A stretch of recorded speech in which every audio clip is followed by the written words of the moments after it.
Previously, we fletched and helped some frogs. This time, crime, crafting, and cutting into ores.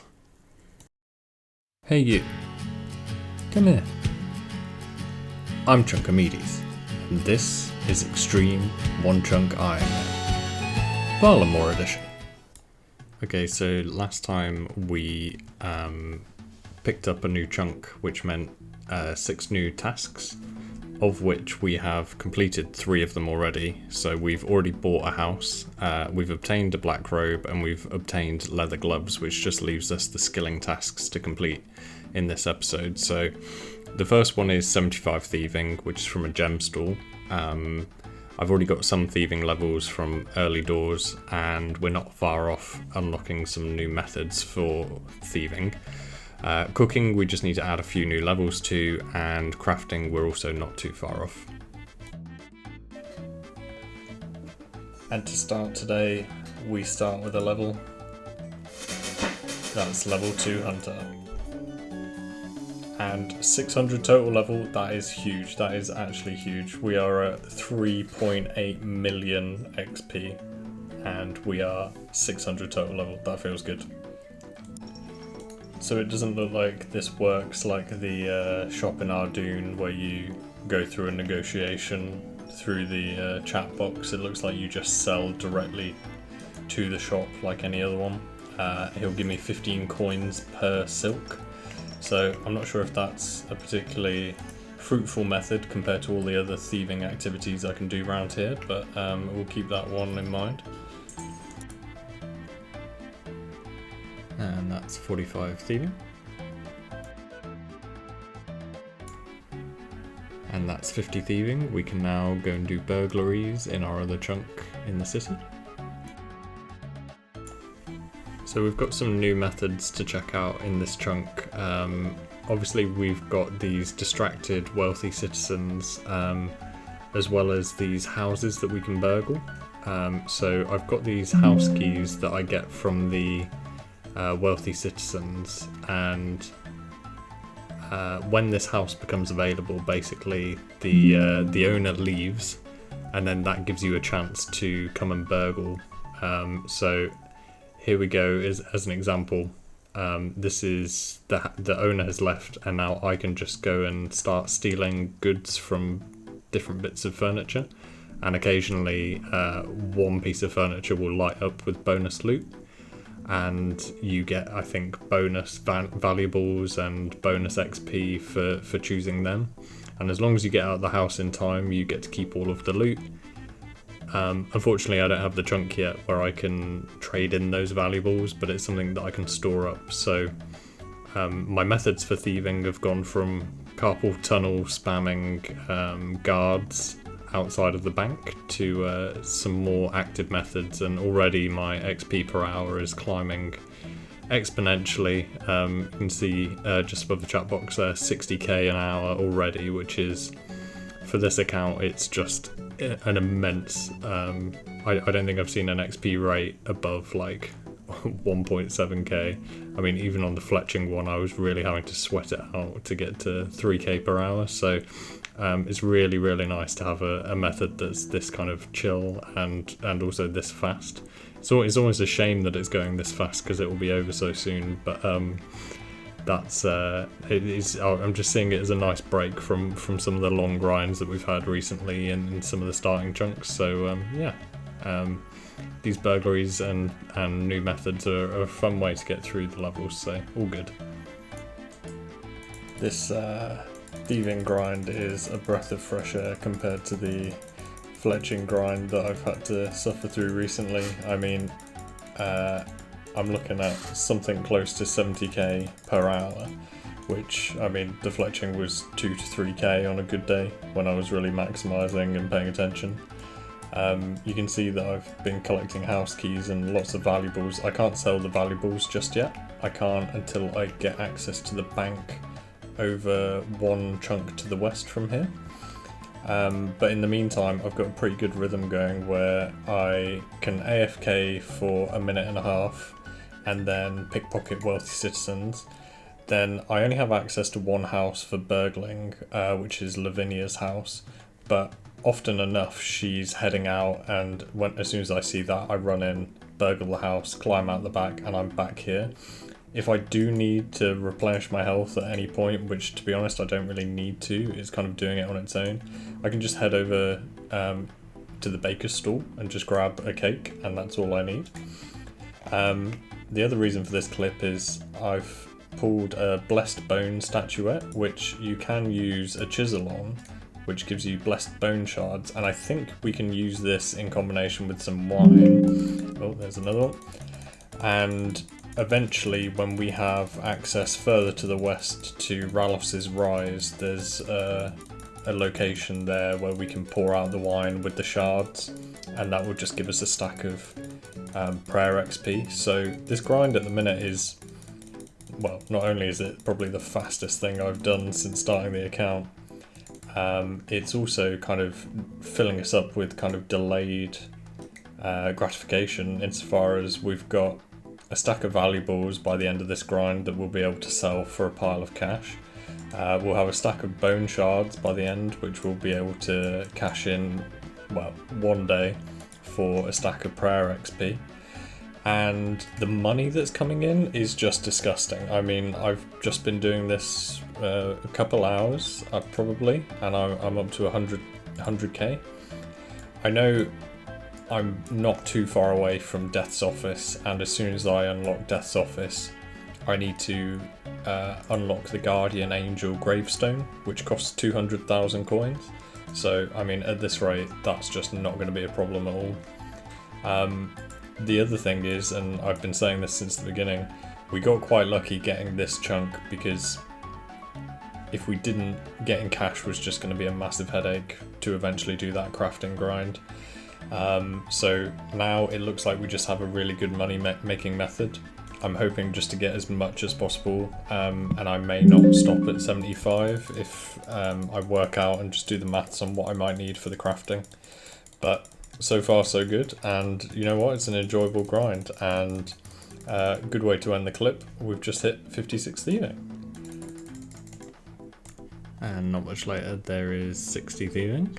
Beautiful.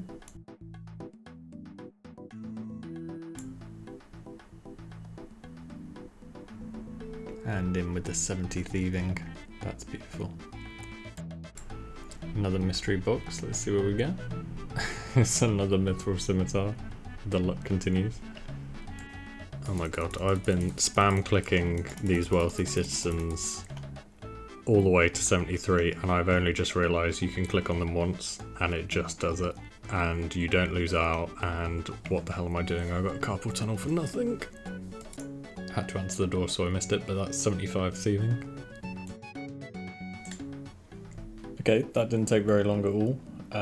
We're now at 75 thieving, which means we can, of course, complete our chunk task, which is to steal from the gem store, so we'll go do that in a sec. But just a quick roundup of everything that we got from that grind. It was exactly what I wanted it to be.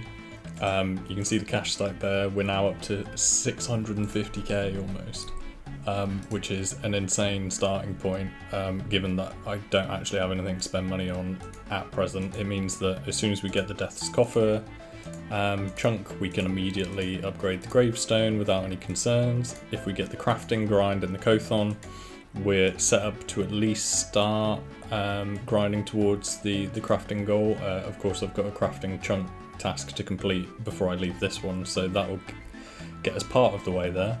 So you can see from this pile of valuables, 8,268 of them. They're worth 55 gold each, which gives us a total of 450k.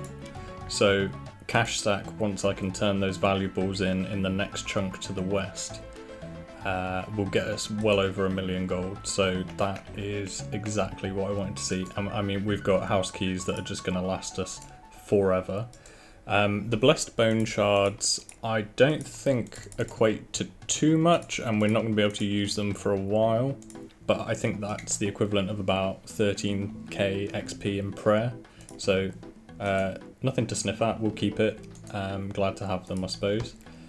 And then obviously we've loaded up on the jewellery here in the loot tab. We've got a decent start for various rings and amulets. Obviously, whenever I can begin training my magic, that gives us a magic amulet. We've got a strength amulet, and various other things. I mean, the teleport necklaces are not going to be particularly useful for me on this account until a lot later, but it's nice to have them. I'll probably just take these to the general store and just take the coins from them. But let's go steal from that gem store and complete our chunk task. Here we are at the gem store. My immediate thought goes straight to crafting, and if this is a viable method. I've never really thieved from the stores before. But that is, for our steal from gem store chunk task completed. All in, I think the thieving grind only took me maybe 2 days, just kind of playing on the second monitor. Such a good method, this thieving method, and it was actually so much fun. When you compare it to the fletching grind I've just come off the back of, so I'm really glad that this update came with this new method. I've seen lots of other people doing it at the same time as me with much higher thieving levels, so it's obviously something that people run up to higher levels. And in conclusion to the gem stall answer, that respawn timer is way too long unless I'm jumping servers, which I'm not sure I've got in me for the time being. But anyway, that's chunk task completed. The only things that remain then are making a tuna and corn and cutting a diamond. So I'm going to go and make a head start on some of those chunk tasks. Picked up about 13,000 coins just from selling the excess jewellery. I'm just going to try this method of cooking. Apparently chopped garlic is an item. Yeah, as I suspected, you don't get any experience for actually creating that. But I believe you do if you then go and add spice to them. So if I create that, how do you make spicy sauce? Oh, it's gnome spice, that's the issue. Okay, I don't think this is a particularly viable method then, since we can't actually access gnome spice. This guy sells almost everything but the wrong spice, so I think for a cooking method what we're actually looking at is this fishing merchant here, or this food merchant here, who sells swordfish at 80 coins each. So if I buy one, what's the value of the second one? It only goes up by 1 coin. So if we just do some quick maths on the side here, we would need 2,310 raw swordfish to hit our goal, which is a total cost of about 200k. I suppose there's a potential that we mix it up with all of the other raw food, buy the whole thing out and then run to the bank. Might just buy a couple of everything just to test out the XP. I don't know what I'm going to do with this chopped garlic, so I'll get rid of it. So I'm just going to have a play around and see what XP rates work and which ones don't. In terms of the cooking, I'm not particularly feeling in the mood to kill another multi-10,000 amount of rabbits for the raw food, so I'm thinking we do use the new cash stack to get this chunk task solved. But I just need to be conscious that I'm going to need some money for the crafting grind as well, so I'm going to have to do a bit of maths just to balance the books and make sure that we're not running out of funding for any of these activities. Okay, so I've just cooked the bass and the swordfish, and it looks like the bass, it only gives 10 XP less than the swordfish, but looking at my chat log there, raw bass only costs 41 coins, so it's almost half the price of the swordfish. So I reckon that we might just have to go with that as a method. I'm going to keep trying a couple more combo runs just to see what's the most effective thing, because it might just be more efficient than having to world hop a million more times if I buy maybe tuna, bass and swordfish. I mean, the tuna costs exactly the same as the bass. And would it be a new Chunkimedes episode without crawling back to Plebius's house? Hi guys, hi Plebius, hi Sarah, sorry it's me again. So I think this is the inventory, because there's more bass sold in a higher stack level than swordfish. Again, 130 XP for the bass, that seems pretty solid. So I can get a full inventory pretty quickly. I think it took, what's that, 4-5 world hops. So it shouldn't be too bad. If I've got to do about 2200 world hops, that's only 81 inventories that I have to do to hit my goal for the chunk task. So I'll keep having a go at this. I think the other thing I want to try is picking up sweet corn from the field here. I don't know if there's anything I can do with this sweet corn or if it's a massive pain, but that is at least a free option for me. So I'm going to go and check how much XP that gives me as well. Okay, so it took me about a minute and a half to pick all the sweet corn. Frustratingly, you can't run through the sweet corn, you have to just kind of skirt around the edge. You can also get sweet corn seeds, but I think I'm going to drop those. So this is the kind of free method of cooking. It's giving me 104 XP, which is the equivalent to a tuna, I think, from the grocery shop. So this is, I'm wondering if this is not a bad method. The food only gives +6, so the advantage of doing the swordfish is that by the end of it I'll have a couple thousand high healing food, so if we do ever get into kind of PVM stuff, then I've got that. This is obviously the free method, and the advantage of this is because I have so much cooked rabbit, I already have 6,000 or 7,000 cooked rabbit, which heals 5, that I probably haven't got much of a use case for the sweet corn. So I can probably just drop these and keep picking up more sweet corn and just run between the sweet corn and the oven here. Knowing that at some point I'm going to get to these fishing spots where I'm going to have to load up on shark and lobster, because I'm going to need to get a big bass and a big shark once I unlock these chunks. So that means a long grind, which means a lot of sharks and a lot of fishing. So that's kind of my source of high healing food, knowing that that's coming down the line. So I think for the time being, I'm going to try the sweet corn. The XP rate is slightly lower than if I was just cooking a full inventory of swordfish, but the advantage is it's free, it's close to the oven, and I don't have to do any world hopping. I say that now, but it may be more efficient that I'm not walking anti-clockwise around this field by the time I get my full inventory to then have to come back round. So I may just do this row and do a world hop. So we'll see how we get on, see if we can find the meta for sweet corn picking and cooking. But this seems like a pretty solid method for the time being. Pet the dog for luck, and that is 3 hunter. It's funny what a chunk locked account will do for your mental interpretation of things. I mean, this to any normal RuneScape player is probably a pretty stupid and tedious grind, but all I'm seeing is a 50k per hour XP rate, and I'm over the moon. That picking up logs and hopping worlds until 72 fletching was killing me. So in comparison, this is a walk in the park. I mean, that thieving grind a minute ago was 70k an hour, and I'm not sure I'm going to get much better than that for a long time. But you know, 50. There's 60 cooking. Better update the wiki because I think I found the new meta for mid-level cooking.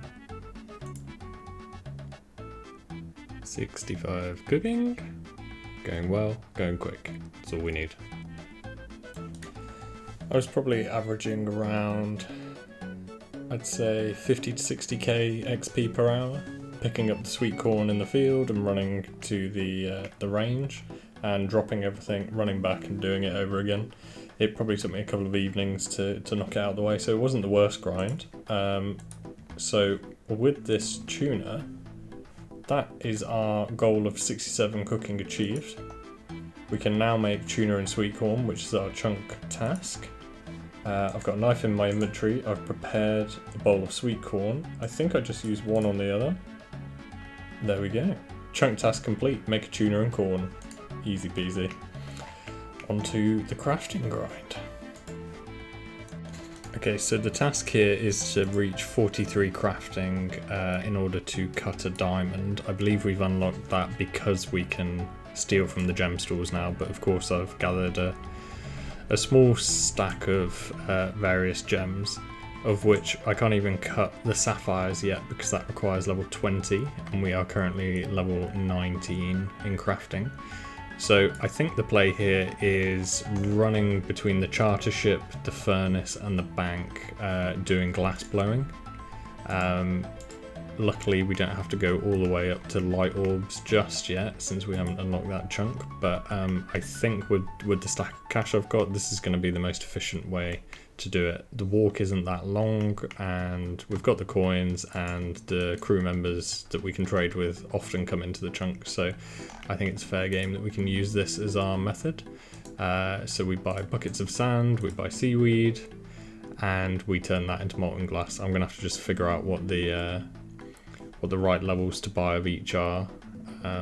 Since I can buy so much more seaweed, it looks like I may just need to fill the bank first and then do my runs potentially. Let's hop worlds and see what the story is. I don't know if someone bought the sand already from this shop. Let's have a look. Oh god, this is gonna annoy me, isn't it? People not being in the right chunk to trade with them. I'm gonna have to sit around waiting for them.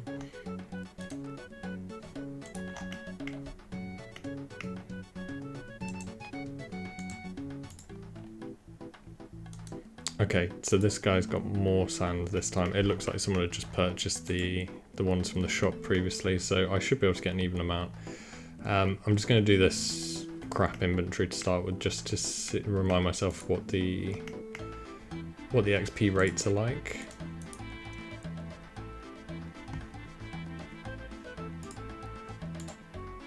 You need sand and soda. Oh no, I've forgotten this, haven't I? I'm going to have to put the seaweed through the range.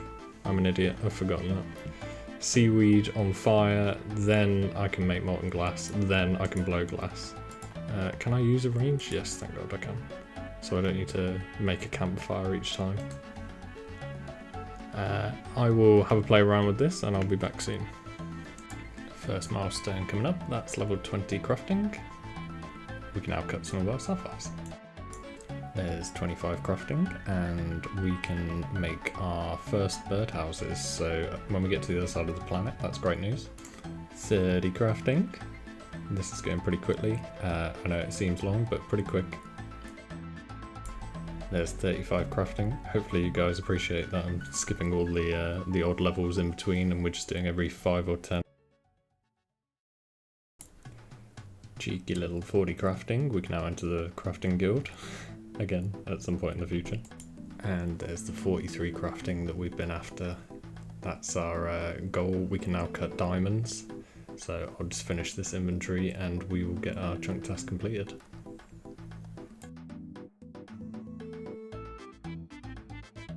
You know, I'm so used to how much time that fletching grind took up that I was really expecting the fact that we had 3 chunk tasks, which were all skilling based tasks in this chunk, to really just take up a lot of my time, but that wasn't too bad at all. I think I've been here for maybe 4 days, which is quick for me. So now we're at 43 crafting, we can finally cut our diamond, which means that is our last chunk task completed. So the next clip will be rolling over into the chunk picker and seeing where we're going next. Here we are back in the chunk picker. I was just having a look at what I think I would really like to get as a result of this roll. I think Number 6 would be nice. It would give me the bank and allow me to trade in the valuables from the thieving grind. The chunk tasks in there are not particularly difficult, and it works us closer to Ralos's Rise, which is where we've got quests and perilous moons. So I wouldn't mind going further across into number 6. I think number 3, there's not a huge amount to do in there. Number 4 would give us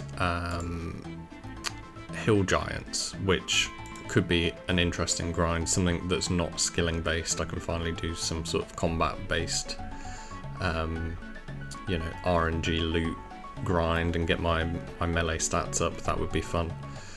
Number 2, I've wanted for a while. I would really like to have access to these new ores so that I can get my mining up, get my smithing up, and craft a set of gear. But there are also these 2 fishing spots which would allow me to do anchovies. I might need to go and check this chunk out next to 4 on my main just to see what you can fish there, because I know that the tasks in there are going to require me to get a shark, but I don't know how I'm going to level my fishing before I get there, so that might end up just being a backlog task if we do roll it before we get number 2. I think my fishing at the minute is level 13 just from Evil Bob random events, which is a great head start at the very least. And I have tried every method in the book to try and get a small fishing net so that I can use that fishing spot in the park from my starting chunk as a way just to get my fishing up ahead of time, but I haven't had any luck doing that. So let's do a roll, I think. So I'll mark off cutting a diamond as our last task for the Fortis Bazaar chunk. That is now complete, and we are free to pick a chunk. So fingers crossed we still avoid number 1. I'd love number 2 or number 4, so let's have a look.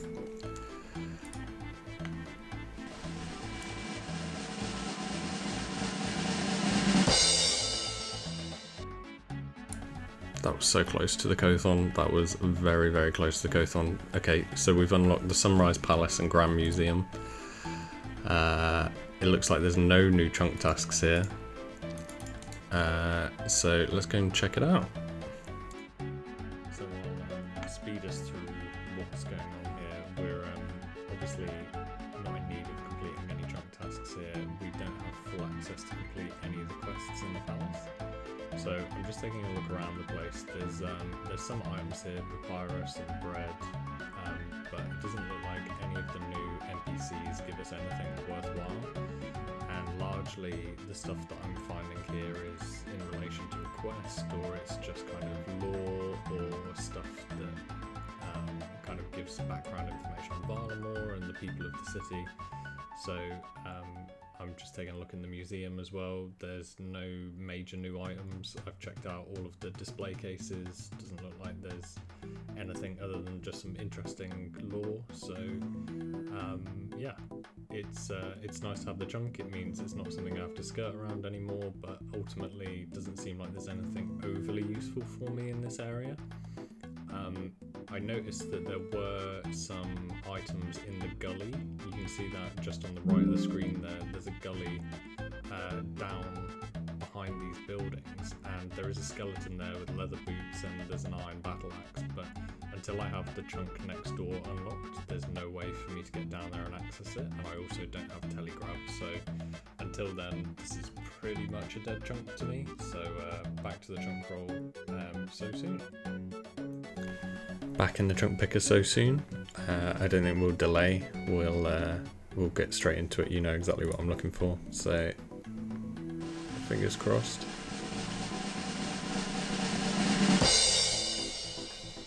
Oh wow! What an unlock!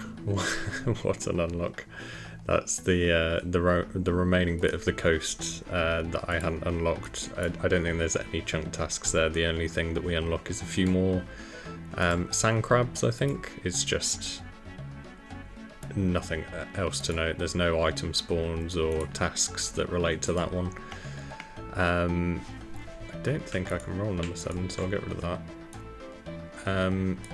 I think we may just jump straight back into another role, it's probably not even worth visiting that. We have seen it from the Colossal Worm chunk.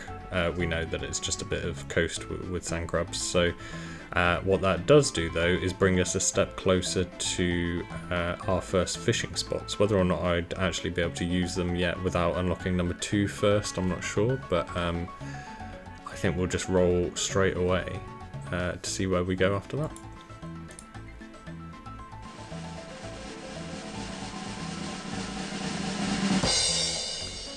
That is exactly what I was hoping for. That gives us the fishing, it gives us the mining, it lets us start doing some smithing.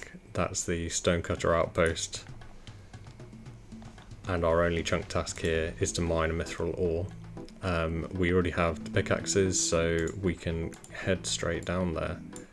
That is very good news. That's quite a nice unlock. So let's go take a look.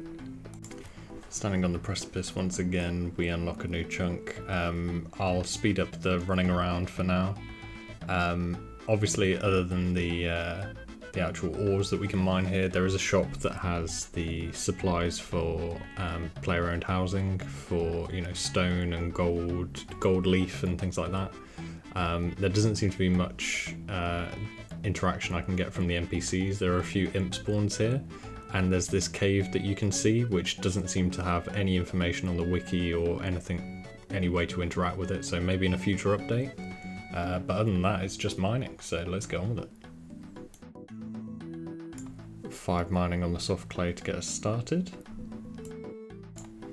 10 mining, things are getting a little bit quicker on the XP per hour, but not the best. There's 15 mining. Just on soft clay. We can finally move across to the iron, so that's good news. We don't need to waste time here. The good thing with the iron is there's 3 in a row here, so we're just gonna drop mine all of this for the time being. There's level 20 mining. Our XP rate has doubled and we can now do size 2 stars. 25 mining, getting faster, 3.6k now. 30 mining, we're up to 5k XP per hour. I know mining's slow, but this is pretty painful. Could be worse, I suppose, but we're getting there. 31 mining, but the reason I'm clipping this one is because we have now hit a total level of 700, which is bloody insane. And 35 mining, 7k XP per hour, it is getting better. 40 mining, every 10 is a new star that we could eventually mine, so that's good news at least. I don't know why I'm such a moron when it comes to saying shit when we're rolling chunks. I was excited to get these mines so that I could do some smithing, but there is no tin and there is no copper here. I was really excited just to immediately upgrade all of my tools so that I could have at a minimum like a steel pickaxe, a steel axe, but no, unfortunately not. I'm still only able to level my smithing through sand crabs. So until I get to at least 15, I can't make use of my abundant resources here. So I'm still going to have a think about this. I'm already up to level 41 mining, so the grind is not actually that long and it's going relatively quickly anyway with the iron pickaxe. So I'm just having a debate on whether I want to go and kill hundreds and hundreds of sand crabs. I am going to have to get the smithing up at some point, but I do know that the next mine that we unlock over here, that has copper and tin. So we can definitely level once we get over there, and hopefully between here and there I'll have opportunities to get upgraded tools anyway. But we'll suffer through as always. 45 mining coming in and not long to go. Very close now. Oh damn, I just got an elite clue which is in Valamore. This is another clue that I'm going to hold on to for later. I didn't know they'd already put clues in these areas. That's pretty cool. That's another one we can hold on to. There's 4 hunter from XP lamps now. We're getting up there. There's 50 mining. We've only got 5 to go, and that's another size star we can mine. Beautiful. And with that last iron, that's 55 mining. We are finally done in the mines. Let's go complete. Okay, if we just mine this mithril rock, we should be done. Okay, that took ages, but there we go. We've mined our mithril ore, and that's all of our chunk tasks completed. So back to the roller. Not a bad chunk at all. And about 2 evenings in total to finish Stonecutter Outpost. Obviously disappointed to find out that the cave was unusable and there's no hidden secrets in there, but hopefully in a future update, Jaggets will come back to that. But in the meantime, I think we'll go straight into picking a new chunk and find out where we're heading next.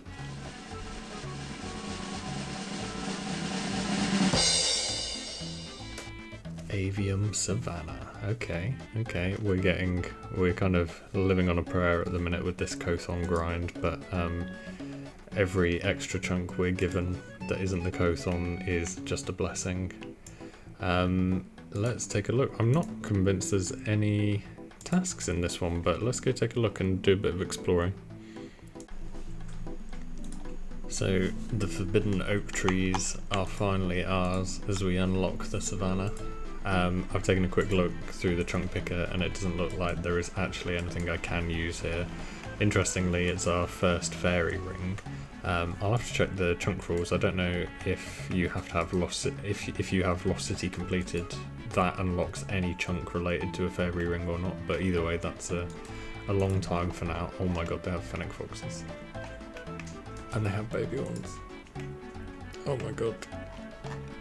Okay, well that's the best thing that we've unlocked so far, categorically. I don't think there's too much in terms of, there's no new monsters, and the NPCs that spawn here, looks like we've just got citizens and farmers, which we already had. There are sunlight moths here apparently. I think they're over here. I think they require like 65 hunter to catch these in a butterfly jar. So I'm not sure we're going to be using them anytime soon, but in terms of item spawns as well, I think there's only a pot and a spade. Yeah, there it is, there's a spade. And I'm not sure where the pot spawn is, perhaps in one of these buildings. Interestingly, a buffalo in the stable. I've never seen this one before. And we obviously have access. Did we always have the mill? Oh no, the windmill is new, so that means that we can pick up sweet corn and bring it to the mill to get a pot of corn flour, which I think doesn't have a use except for in Recipe for Disaster. So it's a nice feature to look at, but it's not going to add any value to the account. So I think we may find ourselves straight back in the chunk picker. It's so funny to be locked in some of these chunks on pretty horrific grinds sometimes, to then just suddenly triple your horizon when some of these chunks are kind of empty. And I appreciate why. There's this is obviously a Savannah. There's mostly supposed to be used for hunter, so there's not a huge amount here. So we've only got a few more chunks to unlock before we start getting some pretty meaty things like the Hunter Guild and these fishing spots, and we continue to inch closer and closer towards Perilous Moons and all the new content as well, so that's very exciting. So let's hop back into the chunk picker and hope we can survive another day without the Kothon. And as usual, without delay, we'll go straight into a chunk pick. We now can potentially roll the Hunter Guild, albeit I think anything that we could do with it gets put straight into a backlog because you need 46 Hunter to enter the guild. So obviously every lamp that I've been receiving in the last couple episodes has been going straight onto Hunter, primarily to solve the Perilous Moons conundrum, because that's a quest requirement to get in there, and there are Hunter training methods as we move further west, which means that we can then come back and do the Hunter Guild. So we'll see if we roll it or not, but for the meantime I think we're going to make a pretty swift pass across some of these remaining Savannah tiles, given that they all seem to be kind of hunter based, the next 4 as we move west. I would quite like to do some fishing. It'd be nice to have something a bit more AFK. The mining wasn't very AFK. You have to kind of be constantly paying attention for the iron mining. It's not a click and forget like some of the thieving was. I mean, thieving's the best thing I've been given so far on the account in terms of being able to do it. That and the yew trees when they were finally unlocked. So anyway, let's jump in and see where we're going next.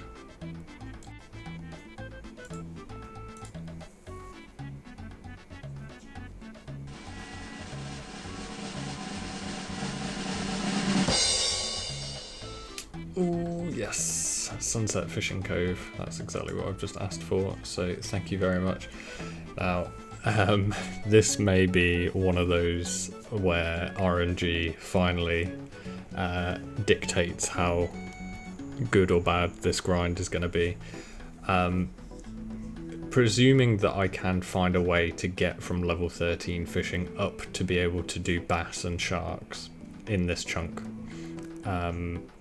The big ones here are obtaining a big swordfish, obtaining a big shark, and obtaining a big bass. I'm not sure they show the drop rates on here, but we'll come to that later anyway. But these are potentially tens of thousands of fish that we're going to need to catch.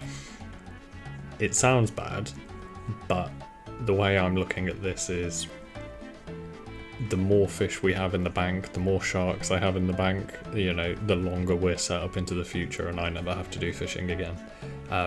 Because I'm not even going to have Karambwans for a very long time getting over to Karajama. So let's go and explore our new chunk. That is very exciting to have unlocked that.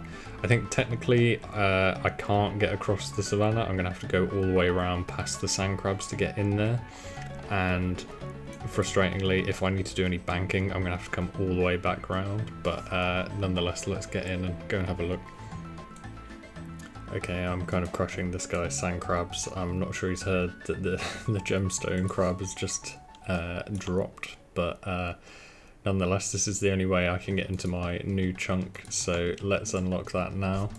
It is kind of annoying having to run all the way around. And I know I just gave a speech about the tens of thousands of fish I was going to have, but it's going to be a lot of walking to get to the closest bank, unfortunately.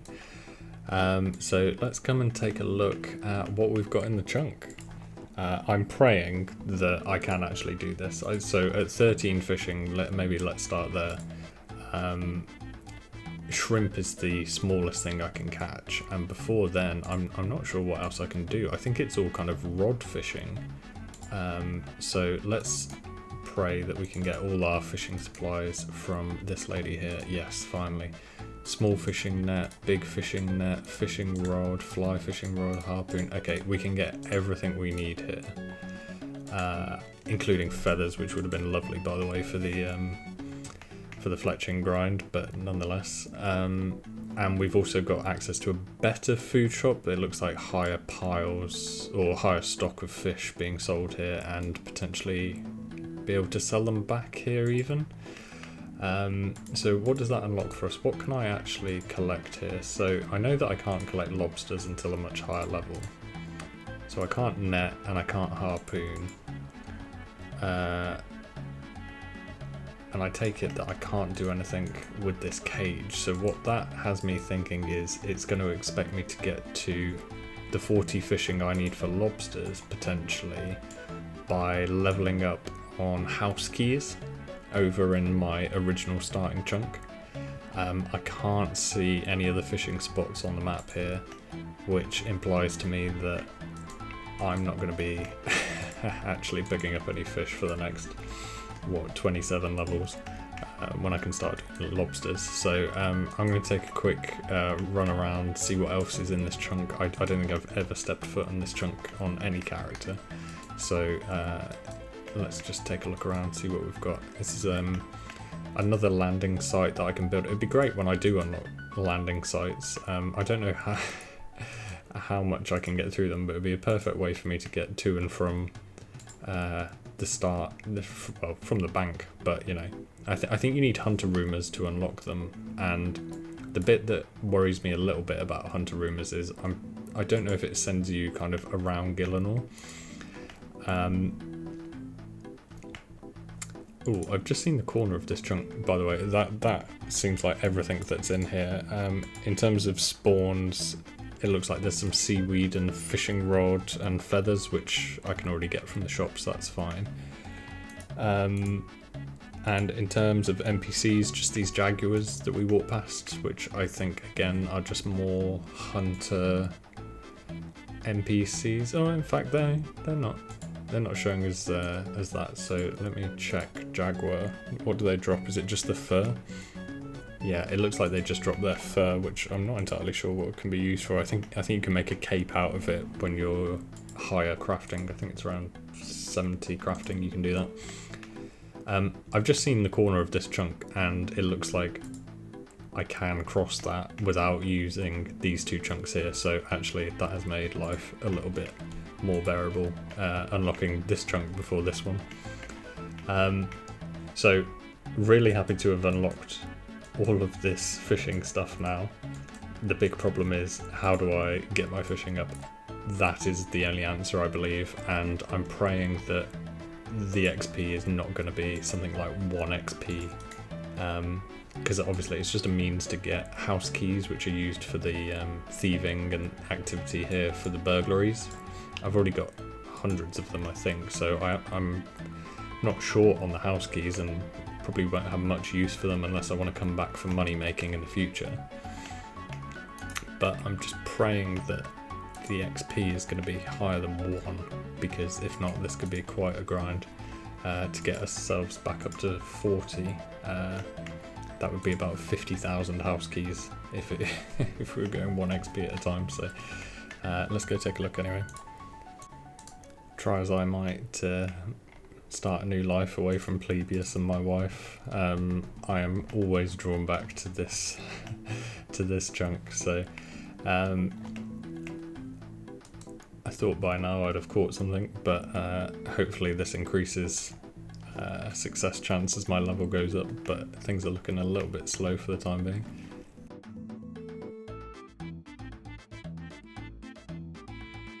Oh, I finally got something. I got 10 XP for that, for picking up the casket, though I was reading the wiki while I was sitting around waiting, and oh, some coins inside, thank you very much.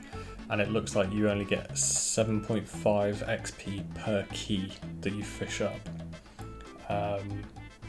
The keys actually are only a 1 in 10 chance, so it's not like a continuous flow of keys. I guess that's what I was expecting, that a pile of keys was just going to start loading up one after the other, second after second, but it looks like it's a lot of junk. I think though the benefit of this is it's literally a click and forget spot, because the spot can't move, so you can just sit here fishing it ad nauseum until your inventory fills up. So I mean, at this rate, it looks like you can probably leave it for 10 minutes or more before it even gets anywhere near filling up the inventory. So this might be a bit of a lengthy grind, but I'm really hoping that it speeds up as my level increases. There we go, there's our first key, and we got 8 XP there for that, which I think is rounded up. It's a rounded up 7.5 XP. So starting at 2,000, have we got, here you go, prayer is at 38k to get to 40, so I need another 38,000 XP to hit my goal. So after pulling the calculator out, it looks like this pile of keys is going to need to get to about 5,000 for me to get to the 40 fishing I need to then go and do something normal, like fishing for fish. I suppose silver lining, it's a good way of getting gems. I've got to look for silver linings here, and ultimately the house keys can be converted into coins later down the line for doing house burglaries. I won't have to do like I did previously. If I unlock the next chunk, I can just bounce from building to building rather than doing the pickpocketing in between. So I'm choosing to see the bright side of all of this. But yeah, I may have to see you again in 5,000 keys, so we'll see how we get on. If you made it this far, thank you so much. Sorry for the delay in this episode. As of recording, the account is on 660 hours played, so we are very much getting longer on some of these grinds, and I'm putting a lot of hours into getting some of these track tasks completed. So thank you for all your support. It's great to see new subscribers and commenters and the views going up. So please do share, and thanks for coming along with me. I'll see you on the next one.